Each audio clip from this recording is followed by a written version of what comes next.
natural way, as in vegetables. They're high in antioxidants, but free of pesticides that may weaken the immune system. Choose fresh seafood and hormone-free meats, delivered fresh 5 days a week. Choose high-quality vitamins and minerals, like turmeric, elderberry, and vitamin D, and probiotics that have been proven to be effective in supporting healthy immunity. Come to New Frontiers for healthy choices, naturally. Good morning, 7:32. On the way, we'll check some more local news as part of our local news segment, Time to Talk Food, with our favorite grocery gal, Amy Goldsmith. Amy has helped to launch and grow some of the most well-known brands that many of us eat or at least see on the grocery shelves. She's a food industry insider and lives her life as a food finder, looking for the best new products and trends. You can follow Amy and direct message her any questions through Facebook and also on Instagram at The Grocery Gal. First of all, Amy, welcome back to the show. Good morning. Good morning, Ben. So we had a few listeners call in with questions. We love that, by the way. So let's go through them if you're ready.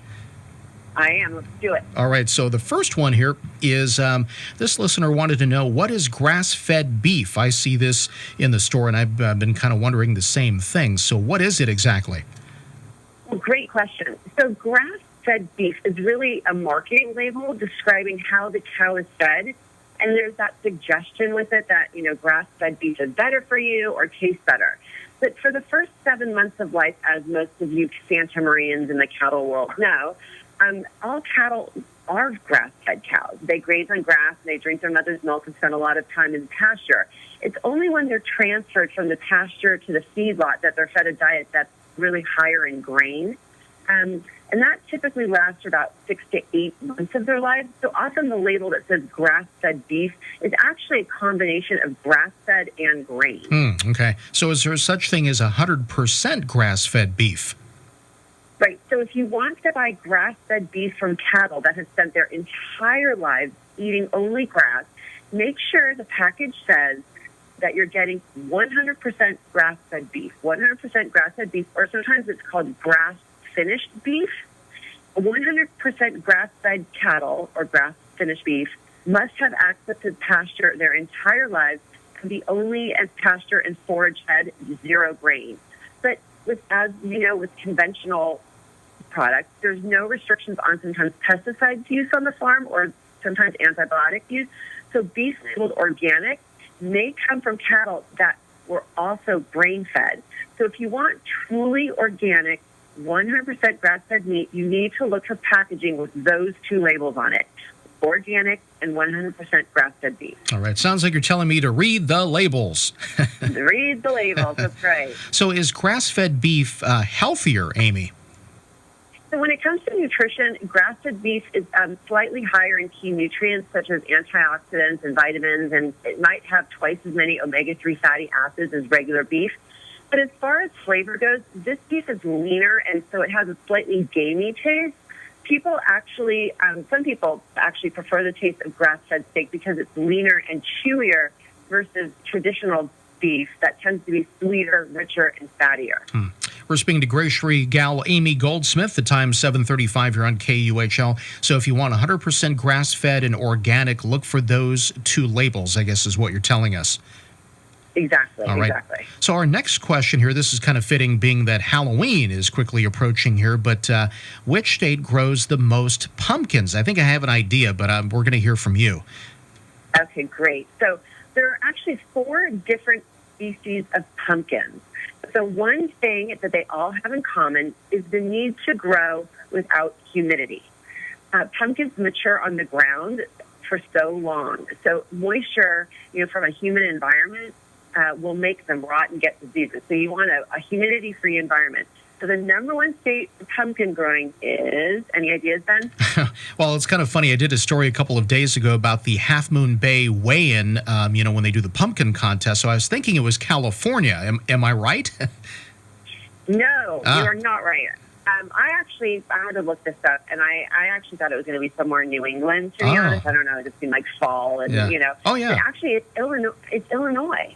Illinois is consistently the nation's largest producer of pumpkin. In fact, Illinois grows over 500 million pounds of pumpkins compared to other states which grow about 100 million pounds. So those other states are Michigan, New York, Ohio, Pennsylvania, and then California. Ah, okay. But Illinois is the winner. All right, Illinois it is. All right. So we had another caller who wants to know what the most popular meat purchased in a grocery store is. So this might be kind of interesting for people.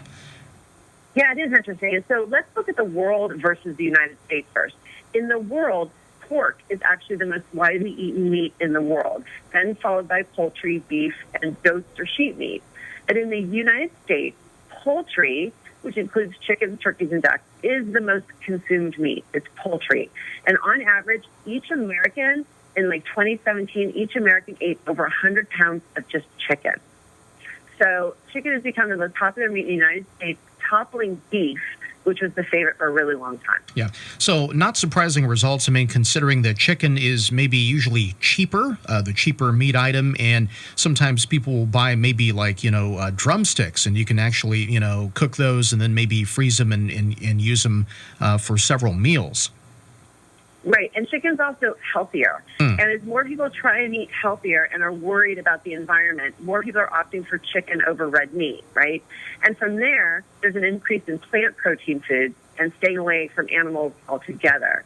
So what I think we're going to continue to see is a shift in eating habits. The younger generation, teens and younger, are uniquely aware of animal and environmental issues and how the food chain affects it. So we're going to continue to see the American diet change. Yeah, interesting. People are getting more information and making some choices based on that information, so that's good. Amy, you received a question from a listener, and this was on your Instagram account, so this might be the first time that's happened here on the show. Yes, I received a direct message. As the kids say, someone slid into my DM. But I've been getting this question a lot lately from many people, and it's about the impending next wave of COVID, and if people should start stocking up on food and supplies.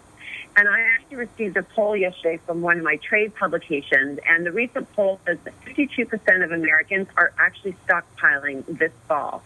And it was interesting because not only are they stockpiling for COVID, which is the majority of the reason why they were starting to stockpile, but also because of election results. There was a concern that there might be some rioting or some things that might impede people from getting to the grocery store. So that was another reason for stockpiling. But my overall answer is this.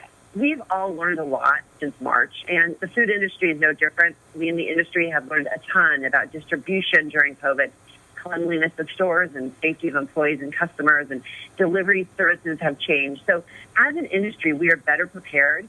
And as people, we are all better prepared how to maneuver this world. So we're all better prepared. I don't see the shelves being empty again. And as I told you months ago, it was really a distribution problem, not an actual food shortage. So also, over the last few months, brands have trimmed their varieties to help ensure that there's enough of the basics. So if you think of like pasta sauces or like rice, right? Some of those rice boxes and pasta sauces have countless flavors. Now they've pared it down and only have a few. This way they can get those main popular bestsellers manufactured in quantity for the majority, There's also fewer new products as it's harder to get manufacturing line time. So the basic brands that we all rely on, they're feeding America. And quite honestly, a new nutrition bar isn't really a necessity right now. Yeah, so there's fewer brands, fewer varieties in a brand, and I think we're going to be okay. Yep, definitely some changes since this all COVID thing started. So what you're saying is there's going to be enough of everything given the industry, and all of us are better prepared. But I guess maybe the question from the person here, direct message, should we stockpile at this point? So I say this, listen, make sure your earthquake kit is updated and full, okay? Then make sure if you would get a flu or a bad cold, I'm not even talking about COVID, just a cold or a flu, and make sure that you have canned or frozen foods and your cold medicine and some freezer foods and the toilet paper, detergent, whatever basic necessities you need that you get a cold or a flu to last 3 to 5 days. This way, if you're tired and you don't feel well, you can get by. You can stay home to try and get better and also minimize the risk to others by not going to the store. You might still need to order fresh fruit or vegetables, milk to get delivered or picked up or dropped off by a friend or a neighbor, or maybe you're better equipped to use Instacart now. But what I would do is I would take all of these items for 3 to 5 days and just put them aside. Just forget about it all. You're not going crazy. You're not stockpiling. It's an extra week's supply just in case. Then continue shopping now as usual until you can't. If you go to the store once or twice a week, continue doing that. If you're low on Kleenex or toilet paper, flour, whatever it is, buy it. Don't use this surplus. Then come spring, assuming we are in a better situation, or whatever the indicator is, you can start using that supply. That way you have some stuff set aside. You know you can get through it. There's no need to panic. We aren't buying enough to last a month like we were in March. It's really, I don't think it's necessary. This is just in case. Again, if you have a cold, if there's a flu in your area, you're just being careful. Yep, definitely. And I think at this point, you shouldn't be buying 50 of anything. I mean, unless you got, 50 people you're shopping for, but I don't think you need to buy that much stuff anyway. No, I don't think there's going to be the panic that there was in March because no one knew what to expect. We've all been doing this for 6 months. And believe it or not, we're all sort of get it now, whether we like it or not. We better understand it. We know how to act. We know what to expect, even in a shutdown. We know that things will be available. We know that Instacart and other delivery services are available. We know that restaurants are still serving. So I don't think there's going to be that panic. But if you feel like you're just a little concerned or you need to, it's not a bad idea to just have a little bit extra on the side. You don't have to rush out if you start feeling well. Yeah, the key word being there, a little bit extra. So, and I guess the other benefit is the weather here in California. So that means that we don't have to worry about, going out in the snow and not being able to get to the store maybe for several weeks or something. Exactly. It's just to make life a little bit easier in case you get a cold or flu, like I said, and to minimize the risk. We're not fighting 10 feet of snow. We're not going to get sick just by walking outside because it's minus, 10 degrees. I mean, just to have a little extra, it can't hurt, and it's not hoarding, and this is just to be careful. All right, there you go. Some excellent questions today and some good information here. You can follow Amy and direct message her any questions through Facebook and also on Instagram at The Grocery Gal. Amy, I look forward to our next visit, hopefully next week, and I'm sure we'll have more topics to cover, but thanks to our listeners for getting in that information for us.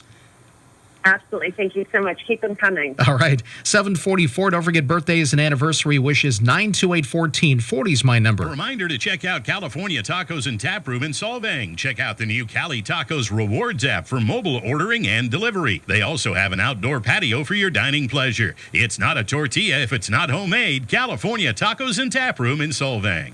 If yours is a small business and you feel like you're lost in the shuffle, call me, Bridget Navarro, at 805-757-4396, and I can help you stand out by creating an effective and successful radio campaign.